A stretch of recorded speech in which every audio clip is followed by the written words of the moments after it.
Су тіршілік көзі. Сәлем, мен Русланмын. Мен мектепке жиналғанда, немесе достармен далаға ойнауға барғанда, әрдайым өзімен бірге су алып жүремін. Неліктен екенін білесіңдер ме? Су өте маңызды элемент. Сусыз жер бетіне өмірде болмайды. Біздің организміміз 60%-ға дейін судан тұрады. Бірақ, судың организмдегі мөлшері тұрақты емес. Су біздің денемізден келесі жағдайларда шығады. Терлегенде, дәретханаға барғанда, үлкен және кіші дәретпен, тіпті тыныс алған кезде. Біз тыныс алғанда ылғал ауаны шығарады екенбіз. Жасқа, салмаққа, жынысқа және дене белсенділігінің деңгейіне байланысты бізге судың әртүрлі мөлшерін ішу қажет. 6-8 жас аралығындағы балаларға күніне 6 стақан су ішу қажет. 9-дан 13-ге дейінгі жастағы балаларға күніне 7 стақан.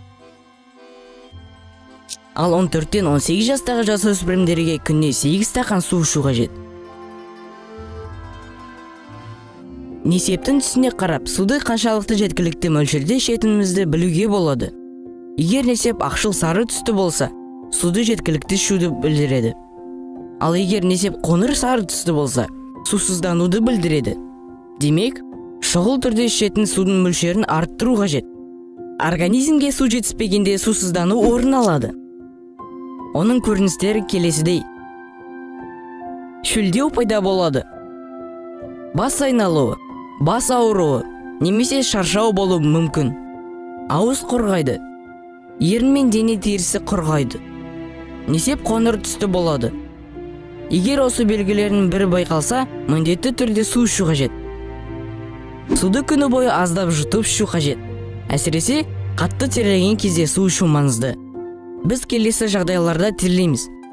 Белсенді ойындар кезінде, спортпен айналысқанда, немесе үйді жинағанда.